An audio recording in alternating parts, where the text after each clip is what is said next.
নমস্কার। আজ রাতের শেষ ভিডিওয়ে আপনাদের স্বাগত জানাচ্ছি। ব্যক্তিগতভাবে আমাকে যদি জিজ্ঞেস করেন, সুপ্রিম কোর্টে আজ চিংড়িহাটা উড়ালপুল নিয়ে যে অর্ডারটি হলো সেটা কতটা তাৎপর্যপূর্ণ, আর আগামীকাল দুটো এজলাসে পশ্চিমবঙ্গের দুটো খুবই গুরুত্বপূর্ণ ইস্যুর শুনানি কতটা গুরুত্বপূর্ণ, আমি অবশ্যই দ্বিতীয় বক্সে টিক মারব।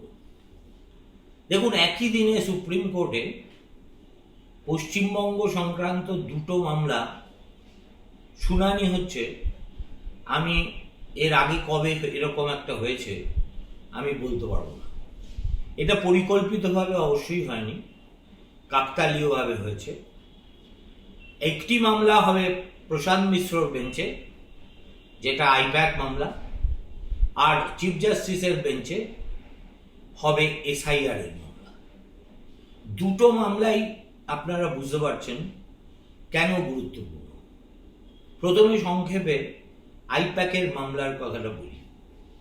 দেখুন, সরকার, রাজ্য সরকারের পক্ষ থেকে এখন যে বিষয়ে আর্গু করা হচ্ছে সেটা হলো যে এই পিটিশনটা মেইনটেনেবলই নয়, এবং শ্যাম দেওয়ান আগের দিন যে দীর্ঘ সওয়াল করেছেন তার মূল প্রতিপাদ্য ছিল ইডি যেহেতু কোনো জুরিস্টিক বডি নয়, যেহেতু বডি কর্পোরেট নয়, যেহেতু পার্লামেন্টারি কোনো লেজিসলেশন তাদেরকে মামলা করার কোনো ক্ষমতা দেয়নি, অতএব তারা নিজের থেকে এই ধরনের মামলা করতে পারে না।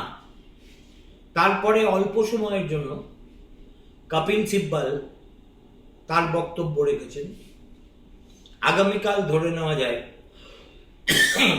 কেন্দ্রীয় সরকারের পক্ষ থেকে, মানি এনফোর্সমেন্ট ডাইরেক্টরেটের পক্ষ থেকে আমাদের সলিসিটর জেনারেল এবং অ্যাডিশনাল সলিসিটর জেনারেল তাদের যা বক্তব্য সেটা রাখবেন, এবং তারা প্রমাণ করার চেষ্টা করবেন যে এই মেনটেনেবিলিটির কোয়েশ্চেন তোলা আসলে এর পিছনে অন্য ছক আছে। যে ছকটা হলো, হয় এটাকে আরো বিলম্বিত করো, নতুবা যার বিরুদ্ধে সবচেয়ে ভয়ানক চার্জ তাকে যেভাবে হোক রক্ষা করো। দেখুন, সুপ্রিম কোর্ট কি হবে তা নিয়ে তো প্রেডিক্ট করার জায়গায় আমি নেই, কিন্তু আপাত দৃষ্টিতে এটা মনে হয় সেটা হলো আইপ্যাক মামলায় মেইনটেনেবিলিটির প্রশ্নটা মীমাংসিত হয়ে গেলে তারপর মামলার মেরিটে সম্ভবত ঢুকবেন প্রশান্ত মিশ্রর বেঞ্চ। তখন আবার দুপক্ষের সওয়াল জবাব হবে। আগের দিন আমাদের রাজ্য সরকারের পক্ষ থেকে বলা হয়েছিল যে সিবিআই তাদের কাছে যে রিজয়েন্ডারটা দিয়েছে সেই রিজয়েন্ডারটা ভালো করে দেখে জবাব লেখার মতো সময় তারা পাননি, কেননা সেই রিজয়েন্ডারে অনেকগুলো বিষয় আছে যেগুলো তাদের অরিজিনাল পিটিশনে নেই। আশা করা যাচ্ছে আগামীকাল সেই জবাবটিও তারা আদালতের কাছে জমা করবেন। কিন্তু কালকেই এই শুনানির মীমাংসা হবে আমার আনাড়ি চোখে এমনটা মনে হয় না। কিন্তু এই মামলার ফলাফল যদি রাজ্য সরকারের বিরুদ্ধে যায়, আইপ্যাকের বিরুদ্ধে যায়, মমতা বন্দ্যোপাধ্যায়ের বিরুদ্ধে যায়, তাহলে এটা তো বেশি দিন দেরি করা যাবে না। হয়তো আগামীকাল হলো না, তারপরে 7 দিন পরে আবার একটা ডেট পড়লো, সেদিন হতে পারে। তার 7 দিন পরে ডেট পড়লো, সেদিনও হতে পারে। সুতরাং নির্বাচন পর্যন্ত এই মামলাকে টলিয়ে দেওয়া আমার মতে কার্যত অসম্ভব। কেননা প্রথম দিনই স্বাধীন রাতে বিড়াল মারার মতো করে প্রশান্ত মিশ্র যে ইন্টারিম অর্ডার দিয়েছিলেন তাতে তিনি পরিষ্কার বলেছিলেন এটা এতটাই একটা সিরিয়াস ইস্যু যে এটা ফেলে রাখার বিষয় নয়। সুতরাং he has to come good on his own words. দেখা যাক কালকে কি হয়। দ্বিতীয় আরো গুরুত্বপূর্ণ মামলা, যেহেতু ভোটের বাজার, সেটা হচ্ছে পশ্চিমবঙ্গের এসআইআর সংক্রান্ত। অবশ্যই কালকে সকালের মধ্যে আমাদের হাইকোর্টের জাজ, চিফ জাস্টিস, এই অ্যাডজুডিকেশনের প্রসেস কতটা গতি হলো, ট্রাইব্যুনাল গঠনের প্রক্রিয়া কত দূরে হলো, এই সম্পর্কে স্ট্যাটাস রিপোর্ট একটা জমা দেবেন। এবং বাকি সব কিছুর চেয়ে মধ্যে এই স্ট্যাটাস রিপোর্টটাই কিন্তু প্রধান বিচারপতির বেঞ্চের কাছে একমাত্র বিবেচ্য বলে গৃহীত হবে। আর তারপরে নির্বাচন কমিশনকে বলতে হবে যে কত কেসের নিষ্পত্তি হয়েছে, তার মধ্যে কত লোকের নাম রয়েছে আর কত লোকের নাম বাদ গেছে। কিন্তু এরপরেই মামলাটা একটা অন্য দিকে মোড় নিতে পারে, এবং সেটা আগামীকাল আমি দেখতে চাই। এই যে সিপিএম, কংগ্রেস ইত্যাদি আমাদের রাজ্যের বিরোধী দলগুলি একেবারে বাতিল হওয়া ভোটারদের জন্য কাঁদতে কাঁদতে জমি ভিজিয়ে ফেলছে, তাদের ভূমিকা কালকে সুপ্রিম কোর্টে কি হয়। অর্থাৎ সুপ্রিম কোর্টে কালকে দেখুন 8টা না 9টা পিটিশন একসঙ্গে দাখিল হয়েছে এ ব্যাপারে। অরিজিনাল পিটিশনটা যার, সেই ভদ্রমহিলা সিপিএম এর লোক, মুর্শিদাবাদের লোক, এবং যেহেতু মমতা বন্দ্যোপাধ্যায় ক্ষীর খেয়ে চলে গেছেন, তাই তার নাম উচ্চারিত হয় না। কিন্তু সুপ্রিম কোর্টের কজ লিস্টে দেখুন, প্রথম মামলাটায় তার নামই উল্লেখিত আছে। আর তার সঙ্গে জুড়েছে কতগুলো পিটিশন, মমতা বন্দ্যোপাধ্যায়, দোলা সেনের এবং ডেরেক ওব্রায়ানের। তার মানে 3টে সরকার পক্ষের। সিপিএম অলরেডি জুড়েছে একটা, প্রথম অরিজিনাল পিটিশনার সিপিএম এর। এরপরে আরো 2-3টে নতুন নাম আমি দেখছি যে পিটিশনগুলো যুক্ত হয়েছে, সেগুলো কাদের কালকে না হওয়া পর্যন্ত আমি সেটা বলতে পারবো না। অন্যদিকে শুভঙ্কর সরকারের একটা পিটিশন আছে। ফলে নীতিগত অবস্থান থেকে সিপিআইএম অথবা কংগ্রেস তারা কি দাবি করে, তাদের কৌশলীরা কি বলেন, কালকে কিন্তু তা নিয়েই আমাদের যাবতীয় আগ্রহ। কেননা তারা বলছেন একজন ভোটারকেও, বৈধ ভোটারকেও ভোটদানের অধিকার থেকে বঞ্চিত রেখে ভোট করা যাবে না। এটা তাদের ঘোষিত নীতি। অধীর চৌধুরী তো রোজ বলছেন, সেলিমও অনেকবার বলেছেন, সুজন চক্রবর্তীকেও বলতে শুনেছি। অতএব now test of the pudding is in eating. এটা গেল এক। 2 নম্বর, শুভঙ্কর সরকারের এ সংক্রান্ত বক্তব্যটা ঠিক কি, সেটা খুব ভালো করে পরিষ্কার না হলেও আগামীকাল তার কৌশলী কি লাইন নেন সেটা দেখার। আর সবচেয়ে বড় যেটা দেখার সেটা হলো এই যে একেবারে এসআইআর এর সূচনা লগ্ন থেকে তার বিরোধিতা করতে করতে করতে করতে এখনো পর্যন্ত দমে না যাওয়া মমতা বন্দ্যোপাধ্যায়, দোলা সেন এবং ডেরেক ওব্রায়ানের কৌশলীরা কি বলেন। যদি দেখা যায় তারা সিপিএম এবং কংগ্রেসের আইনজীবীদের সঙ্গে গলা মেলাচ্ছেন না, তাহলে প্রতিপন্ন হবে যে সব ভোটারকে তালিকাভুক্ত করে তবে ভোট করার প্রস্তাবে তাদের সম্মতি নেই। কেননা সেক্ষেত্রে ভোটের নির্ঘণ্ট পিছোতে বাধ্য এবং পিছনো মানে মমতা বন্দ্যোপাধ্যায় এখনো তো নবান্নে যাওয়ার অধিকারটুকু আছে, সেটুকুও চলে যাবে। কিন্তু প্রশ্নটা নাগরিকের ভোটদানের কনস্টিটিউশনাল রাইট রক্ষিত করার নাকি সময় ভোট করার। দেখুন, আগের দিন শুনানির সময় সুপ্রিম কোর্টের প্রধান বিচারপতি বলেছিলেন যে আপনারা চিন্তা করবেন না, ভোটের আগের দিন পর্যন্ত আমরা নতুন ভোটার তুলিয়ে দেওয়ার ব্যবস্থা করব।